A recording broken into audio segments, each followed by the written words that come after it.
Open చేస్తే అఖండ 2 cinema అయితే December 5కే release కావాలి. కాకపోతే రిలీజ్ కాలేదు. ఎందుకంటే 14 రిలీజ్ ఇష్యూస్ ఉంది. డిసెంబర్ 5 అయితే మంచి డేట్ అనే చెప్పుకోవచ్చు. ఎందుకంటే పోయిన సంవత్సరం రిలీజ్ అయిన పుష్ప 2 సినిమా అయితే ఇండస్ట్రీ హిట్ అయింది. బాహుబలి రికార్డ్ కూడా లేపేసింది అని చెప్పుకోవచ్చు. మనమైతే అందరికి తెలిసిందే. అంత మంచి డేట్ మిస్ చేసుకున్నందుకు అఖండకి మళ్ళీ డేట్స్ దొరుకుతాయా అంటే ఇంకా చూడాల్సిందే. ఇంకా సంక్రాంతి బరిలోకి అయితే దిగాల్సిందే సినిమా. ఎందుకంటే ఈ డిసెంబర్లో అయితే చాలా సినిమాలు ఉన్నాయి. డిసెంబర్ 12th అయితే 3 సినిమాలు ఉన్నాయి. దాంట్లో ఫస్ట్ సినిమా అయితే సైటిక్ సిద్ధార్థ్, నెక్స్ట్ వచ్చేసరికి కార్తికేయ సినిమా ఉంది, ఇంకా నెక్స్ట్ వచ్చేసరికి మోగ్లీ సినిమా. ఆటి నుంచి తప్పించుకున్నా కానీ డిసెంబర్ 18th అయితే లిక్కు సినిమా ఉంది. ఇంకా 19th అయితే పెద్ద సినిమా ఇంటర్నేషనల్ సినిమా అవతార్ 3 అయితే ఉంది. ఇంకా అటు నుంచి పోయిన డిసెంబర్ 25 క్రిస్మస్కి రిలీజ్ చేద్దామంటే మార్కు సినిమా ఉంది, విశ్వరూప సినిమా ఉంది, శంబాల, ఛాంపియన్ 4 సినిమాలు అయితే ఉన్నాయి. ఇంకా జనవరికి పోదాం అంటే జనవరి 1st ఆల్కహాల్ ఉంది.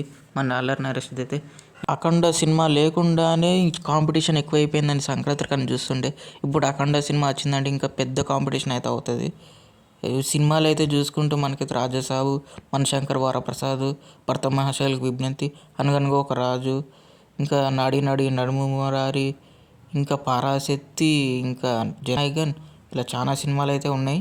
డిసెంబర్ 19 అయితే రిలీజ్ చేయొచ్చు కానీ ఆ రోజైతే అవతార్ 3 అయితే ఉంది. ఈ సినిమా రిలీజ్ కావడం వల్ల మనకైతే అఖండ 2కి అయితే తక్కువ స్క్రీన్స్ దొరుకుతాయి. ఇంటర్నేషనల్ రిలీజ్ అవుతుంది కదా ఆ సినిమా అయితే, అందుకని రిలీజ్ చేయకపోతే బెటర్ నాకు తెలిసినంత వరకు అయితే. డిసెంబర్ 25 అయితే మంచి డేట్ అనేది చెప్పొచ్చు. కాకపోతే ఆ రోజు కూడా చాలా సినిమాస్ అయితే ఉన్నాయి. ఇలాంటి మరిన్ని అప్డేట్స్ కావాలంటే మన ఛానల్ని అయితే సబ్స్క్రైబ్ చేసుకోండి.